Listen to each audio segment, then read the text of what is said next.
नमस्कार दोस्तों, मैं हूं आपका दोस्त पवन प्रताप, आपके अपने technical channel total power solution पे। दोस्तों, आज की वीडियो भी काफी महत्वपूर्ण वीडियो है। हो सके तो वीडियो को पूरा देखें, आप लोगों को काफी कुछ सीखने को मिलेगा। आज की वीडियो रिलेट करती है दोस्तों आपका रिले से। मेरे पास ये दो रिले हैं, दोनों रिले एक ही कंपनी की हैं, दोनों का पार्ट नंबर भी सेम है। 6 वोल्ट की ये रिले है। इन रिले को हमने हमारी जो टेबल है उस पर चेक किया, कॉइल पे 6 वोल्ट या 12 वोल्ट कनेक्ट करके इसके कॉमन एनसी एनओ की जो कनेक्टिविटी होती है वो टेस्ट हमने यहाँ किया। तो दोनों का जो टेस्ट है वो पास हो गया, यानी कि दोनों रिले जो है एनसी एनओ और कॉमन पे जो काम करना चाहिए वैसे प्रॉपर तरीके से करती हैं कॉइल वोल्टेज को कनेक्ट या डिस्कनेक्ट करने से। लेकिन फिर भी दोस्तों इनमें से एक रिले खराब है, और इस लेवल तक खराब है कि हम उस रिले को अपने इन्वर्टर या किसी सर्किट में यूज नहीं कर सकते। इस लेवल तक खराब है, जबकि हमारे टेस्टिंग में वो यहाँ पे पास हो जाती है। हमने उसकी एनसी एनओ को चेक किया, उसके ऊपर मैं यहाँ पे एक्सपेरिमेंट करके भी आपको बता दूंगा कि क्या उसमें खराबी है, क्योंकि हमने उसके लिए उसकी डाटा शीट को चेक किया। तब हमारे को पता लगा कि इसमें ये फॉल्ट है जिसकी वजह से हमारी ये प्रॉब्लम बार बार रिपीट होती है। मैं उसके ऊपर प्रैक्टिकल एक्सपेरिमेंट कराऊंगा, और उसके बाद इसके ऊपर कोई पार्ट नंबर लिखा हुआ है दोस्तों 006D-1ZS करके, उसको भी यहाँ पे व्हाइट बोर्ड पे समझने की कोशिश करते हैं कि उसका यहाँ पे क्या मतलब होता है, और उसकी जगह पे कुछ और अगर अल्फाबेट लिखे हो तो उसका क्या मतलब होता है, कैसे हम डायग्नोस उसको डिकोड कर सकते हैं। सबसे पहले प्रैक्टिकली इसको चेक करके समझते हैं कि इसमें से कौन सी खराब है और क्या उसमें फॉल्ट है, क्या उसमें खराबी है। दोस्तों, ये वो दो रिले हैं जिन पे हमने एक्सपेरिमेंट करना है। दोनों रिले सेम कंपनी की है, सेम पार्ट नंबर है। पार्ट नंबर को भी हम बाद में व्हाइट बोर्ड पे समझेंगे, पहले एक्सपेरिमेंट हम कर लेते हैं इन दोनों रिले पे। तो अब इन रिले को हम चेक करते हैं। इनमें से रिले के नीचे जो पिने हैं वो 5 पिने हैं। ये दोनों पिने जो हैं कॉइल की हैं। ये जो अलग से दूर लगी है पिन, ये आपकी कॉमन पॉइंट है। इनमें से एक आपका एनसी है और एक एनओ है, उसको हम चेक कर सकते हैं। मैं करके दिखा देता हूं। मल्टीमीटर को हमने कंटिन्यूटी पे कर लिया है, जिससे हमारे को 00 भी मीटर पे दिखाई देगा और बजर साउंड भी सुनाई देगी। कॉमन पे एक पॉइंट को लगा लेता हूं। इनमें से जो भी कॉमन के साथ कंटिन्यूटी दिखाएगा पिन, वो आपका एनसी यानी कि नॉर्मली क्लोज होता है। ये पिन नहीं दिखा रही है, ये आपकी कंटिन्यूटी दिखा रही है कॉमन के साथ, यानी कि ये वाली पिन जो है आपकी एनसी है और ये आपका एनओ है। अभी जो है कॉमन पॉइंट जो है एनसी से कनेक्टेड है, नॉर्मली कनेक्टेड। अब दोस्तों मेरे पास ये सप्लाई है, इसको कनेक्ट करता हूं मैं। रिले के ऑपरेट होने की आवाज आएगी। रिले ऑपरेट हो गई है। अब जो कॉमन के साथ एनसी से कनेक्टेड थी जो पिन, जो कनेक्टिविटी एनसी के साथ थी, अब वो एनसी से हटके एनओ पे चली जाएगी जैसे ही रिले ऑपरेट होगी। अब यहां पे नहीं दिखा रही है कनेक्टिविटी, अब ये यहां पे दिखा रहा है। देखिए ये कॉमन अब जो है एनओ से जाके वो पत्ती चिपक गई है, यानी कि रिले ऑपरेट हो गई है। ऐसे ही हम टेस्ट करते हैं रिले को जब चेक करना हो। ये सिंपल टेस्टिंग प्रोसेस होता है। और अब ये एनसी पे नहीं है। जैसे ही कॉइल को मैं हटाता हूं यहां से, रिले आपकी ऑफ हो जाएगी, और अब जो एनओ से कनेक्टिविटी थी वो आपकी अब वापिस एनसी पे दिखाएगी। कॉमन से या तो एनसी से होता है या एनओ से सप्लाई देने या हटाने पे। तो वो हमारा टेस्ट यहाँ पे बिल्कुल ओके है। अब इस रिले को यहाँ रख देते हैं और दूसरी रिले को चेक करते हैं। ये एनसी है, इसका भी कॉइल को यहाँ पे सप्लाई से कनेक्ट कर देते हैं। कॉइल को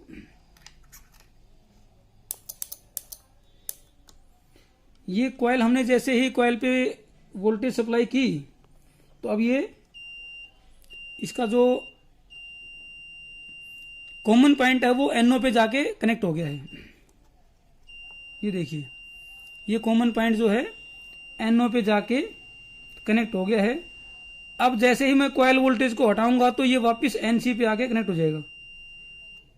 ये एनसी पे अभी नहीं है, अभी एनओ पे है। अब इसको मैं रिमूव करता हूं, तो अब जो एनओ पे था अब वो वापस एनसी पे आके चिपक गया है। ये जो कॉमन पॉइंट है, यानी कि ये रिले भी आपकी यहाँ पे ओके है। लेकिन दोस्तों अब ये दोनों रिले हमारे इस टेस्टिंग प्रोसेस में, जिससे हम टेस्ट करते हैं कॉइल के ऊपर वोल्टेज कनेक्ट करके कि ये जो कॉमन पॉइंट है वो NC और NO दोनों कंडीशन में अलग अलग जाके अपनी लोकेशन चेंज करता है। ये आपका सिंपल प्रोसेस है कि सप्लाई नहीं कनेक्ट होने पे ये आपका कॉमन पॉइंट NC पे होता है, सप्लाई देते ही ये आपका कॉमन पॉइंट NO पे जाके चिपक जाता है। ये सिंपल प्रोसेस है, उसमें दोनों रिले ये पास हैं। लेकिन फिर भी इनमें से एक रिले खराब है और इतनी खराब है कि हम उसको सर्किट में भी यूज नहीं कर सकते, क्योंकि वो रिले दोस्तों इस रिले को ऑपरेट करने वाला जो ट्रांजिस्टर है उसको बार बार खराब कर देती है, उसको खराब कर देती है बार बार। क्या इसमें प्रॉब्लम है वो मैं आपको चेक कराता हूं। मीटर को हम कर लेते हैं रेजिस्टेंस मोड पे और इसकी जो कॉइल है उसका रेजिस्टेंस मेजर करते हैं, क्योंकि इसने हमारे पास ये कंप्लेंट ये आई थी कि हमने किसी इन्वर्टर को ठीक किया था तो उसकी रिले का जो ट्रांजिस्टर था वो आपका खराब था, हमने चेंज कर दिया। हमने 2-3 मिनट चेक भी किया उसको, 4-5 मिनट चेक करके कस्टमर को ऑफर कर दिया। कस्टमर अगले दिन ही वापस आ गया कि जी ये तो सेम प्रॉब्लम रिपीट हो गई। हमने चेक किया तो वो ट्रांजिस्टर फिर से खराब हो गया। उसके बाद मैंने इसकी रिले की डाटा शीट नेट पे पढ़ी तो उसकी जो कॉइल वोल्टेज थी वो मुझे डाटा शीट पे मिली कि इसकी कॉइल वोल्टेज होगी 40 ओम। ये देखिए यहां पे चेक करते हैं, ये यहां पे दोस्तों इसकी कॉइल वोल्टेज शो कर रहा है लगभग 10-11 ओम के आसपास, 15 ओम के आसपास। इसको चेक करते हैं,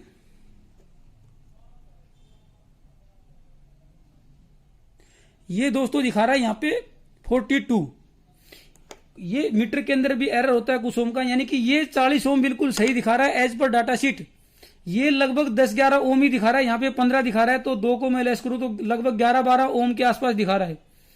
तो इसमें क्या होगा दोस्तों कि ये रिले आपकी वहां पे चलेगी, लेकिन क्या है कि क्योंकि ये आपकी 10 ओम दिखा रही है, अभी ये थोड़ी सी हीट भी हुई है, मैंने इसको महसूस किया। तो जब ये दोनों गर्म नहीं थी, यानी कि हमने इसको नॉर्मल कंडीशन में चेक किया तो ये 10 ओम दिखाती है और ये आपका 40 ओम दिखाती थी। यानी कि ये 10 ओम वाली खराब है एज पर डाटा शीट और ये 40 ओम वाली ठीक है। और ये हकीकत में इसको हमने लगाया तो ये बिल्कुल सही काम करती है। इसको लगा के चेक किया तो कुछ देर बाद ही ये उस ट्रांजिस्टर को खराब कर देती है। अब इसकी मैं ऊपर कैलकुलेशन भी बता देता हूं कि कितना ये करंट लेगी। लेकिन ये जो कम रेजिस्टेंस दिखाती है ये आपका ट्रांजिस्टर के थ्रू करंट ज्यादा फ्लो करवाएगी, यानी कि ट्रांजिस्टर के थ्रू करंट ज्यादा फ्लो होगा, जिसकी वजह से ये आपका उस ट्रांजिस्टर को बार बार खराब कर देगी। और दूसरा इसका जो पार्ट कोड है जो आपको अभी ऊपर दिखाई दे रहा है, ये देखिए, ये इससे नीचे 006D1ZS, मैं आपको फोटो भी दिखा देता हूं वीडियो में। उस पार्ट कोड को हम डिकोड करके देखते हैं। दोस्तों इसका जो मेन पार्ट कोड है जिसको हमें समझना है, जिससे हमारे को पता लगेगा कि ये आपका कितनी वोल्ट का है, क्या कुछ है, वो इसके ऊपर लिखा हुआ है। मैं आपको यहां पे लिख के बता देता हूं। इसके ऊपर लिखा हुआ है दोस्तों 006D-1ZS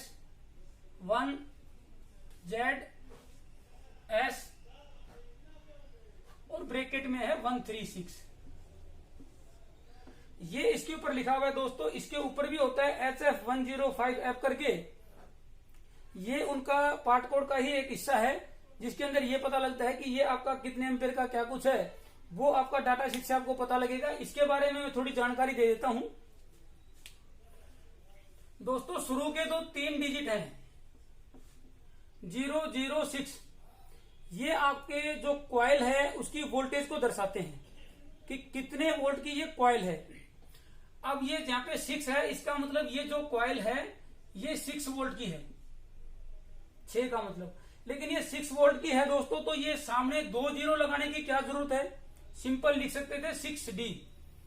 वो इसलिए दोस्तों क्योंकि ये जो रिले आती है ये कम से कम 5 वोल्ट से लेके और 110 वोल्ट तक आती है। अब 1 से 9 वोल्ट के लिए तो ठीक है, लेकिन अगर 110 वोल्ट की यहाँ पे अगर कॉइल है कोई, तो फिर यहाँ पे क्या होगा दोस्तों 110D, यानी कि वो आपकी 110 वोल्ट की कॉइल है। इसलिए यहाँ पे 3 डिजिट लिए हैं, क्योंकि उनकी जो रिले आती है वो 5 वोल्ट से लेके 110 वोल्ट तक आती है, इसलिए कंपनी ने यहाँ पे 3 डिजिट लेके रखे हैं। अब दोस्तों ये तो हो गया कॉइल वोल्टेज। उसके बाद डी का मतलब होता है दोस्तों कि ये कॉइल वोल्टेज जो है ये आपको डीसी आपको सप्लाई करनी है, यानी कि ये डीसी रिले है। अगर इस डी की जगह पे यहाँ पे अगर ए होता तो यहाँ पे ये दोस्तों एसी रिले होती, यानी कि 6 वोल्ट की एसी रिले या 12 वोल्ट की एसी रिले।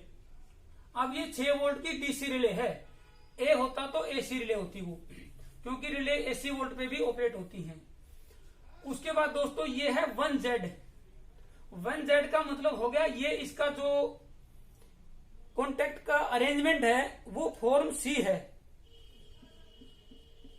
फॉर्म सी। अब ये फॉर्म सी क्या होता है, अगर फॉर्म सी है तो इसकी जगह कुछ और भी हो सकता है। ये होते हैं आपके फॉर्म ए, फॉर्म बी, इनको थोड़ा दूर कर देता हूं मैं। ये फॉर्म ए है, ये फॉर्म बी है और ये फॉर्म सी, यानी कि 3 फॉर्म की जो है इनके कॉन्टेक्ट की अरेंजमेंट होती है। अगर 1Z है तो आपका फॉर्म सी रहेगा 1Z। 1H है तो फॉर्म ए है, 1D है तो फॉर्म बी है। 1Z का मतलब फॉर्म सी। अगर यहाँ पे 1D होता दोस्तों, 1D का मतलब फॉर्म बी और 1H का मतलब फॉर्म ए। अब ये ए बी सी क्या है इनको भी मैं यहां बता देता हूं। अगर फॉर्म ए है दोस्तों तो इसमें 2 ही पिने रहेंगी और वो कुछ इस तरीके से रहेंगी। ये देखिए ये 2 पिने हैं और आपका कॉन्टेक्ट रहेगा इस तरीके से, यानी कि 2 पिने रहेंगी और ये जो रिले रहेगी ये स्विच की तरह काम करेगी, लेकिन ये नॉर्मली क्लोज पोजीशन पे रहेगी। बिना वोल्टेज को सप्लाई किए इन दोनों के बीच में कंटिन्यूटी आएगी, ये नॉर्मली क्लोज पोजीशन में रहेगी। वो आपकी है फॉर्म ए, यानी कि 1H अगर हो यहां पे। फॉर्म बी में भी 2 पिने रहेंगी और दोनों पिनों के बीच में नॉर्मल पोजीशन में ओपन कंडीशन रहेगी, यानी कि रिले पे हमने कोई सप्लाई नहीं दी है तो वो दोनों के बीच में कंटिन्यूटी नहीं आएगी, ओपन कंडीशन रहेंगे, नॉर्मली ओपन रहेगा। जैसे ही सप्लाई करेंगे वोल्टेज को तो ये कनेक्ट हो जाएंगे, यानी कि ये नॉर्मल कंडीशन में ओपन रहेगा फॉर्म बी में। फॉर्म ए में नॉर्मल कंडीशन में ये आपका क्लोज रहेगा, सप्लाई देते ही ओपन हो जाएगा। दोनों की इस तरीके से फॉर्म ए और फॉर्म बी। अब फॉर्म सी है, फॉर्म सी में डबल थ्रो होता है, यानी कि 3 पॉइंट रहेंगे। ये कॉमन पॉइंट रहेगा, ये एनसी रहेगा और ये आपका एनओ रहेगा। और कॉमन पॉइंट नॉर्मल कंडीशन में एनसी से कनेक्टेड रहेगा और जैसे ही इसकी कॉइल वोल्टेज को हम कनेक्ट करेंगे 6 वोल्ट 12 वोल्ट या जो भी है, तो ये आपका एनसी से हटके एनओ पे आ जाएगा। तो हमारा यही अरेंजमेंट है, 3 पिने हैं हमारी, एक कॉमन है, एक एनसी है, एक एनओ है, यानी कि हमारा फॉर्म ये सी है, इसीलिए यहाँ पे 1Z है। अब 1Z के बाद दोस्तों यहाँ पे है S। S का मतलब हो गया आपका ये वाश टाइट है, यानी कि मैं बिल्कुल सीधे शब्दों में कहूं तो ये आपका वाटर प्रूफ है। डस्ट प्रूफ होगा तो यहाँ पे कुछ नहीं रहेगा, मतलब वो डस्ट प्रूफ है। तो यानी कि ये जो आपका कोडिंग है इससे आप थोड़ा इसको समझ के, इसकी डाटा शीट को समझ के, अगर इसकी जगह पे कोई दूसरा भी है तो आप समझ सकते हैं कि वो कितने वोल्ट की रिले है, डीसी में है कि एसी में है, वो वाटर प्रूफ है या डस्ट प्रूफ है, या फिर वो फॉर्म में है, वो तो आप देख के भी पता लग सकते हैं। बाकी इन्होंने इस पे भी पार्ट कोड पे भी वो सारा कोड दिया हुआ है। तो दोस्तों एक मैंने रिले की पहले भी वीडियो बनाई थी कि वीडियो की जो बेसिक वर्किंग है वो कैसे है, अगर कॉइल वोल्टेज सप्लाई ना करके हम मैग्नेट से रिले को ऑपरेट करना चाहें तो कैसे कर सकते हैं, वो सब मैंने उसमें बताया था और एक एक्सपेरिमेंट भी करके दिखाया था, वो मैं ऊपर आई के बटन में दे दूंगा। और भी कोई रिले का एक्सपेरिमेंट या उसके ऊपर कोई वीडियो हुई तो वो भी मैं आई के बटन में दूंगा। और भविष्य में भी रिले के ऊपर और डिटेल स्टडी भी हम करते रहेंगे। अगर आपको हमारे वीडियोज पसंद आते हैं तो उनको लाइक कर सकते हैं, अपने फ्रेंड सर्कल में उनको शेयर कर सकते हैं। क्योंकि मेरे पास ये एक कंप्लेंट आई थी रिले की, तो इसलिए मैंने ये वीडियो आप लोगों के लिए अपलोड कर दी है। शायद ये वीडियो आप लोगों के काम आए। अगर नए हैं तो चैनल को सब्सक्राइब कर लें, बेल आइकन दबा दें ताकि आप लोगों को नए वीडियोज की नोटिफिकेशन लगातार मिलती रहे। थैंक यू दोस्तों।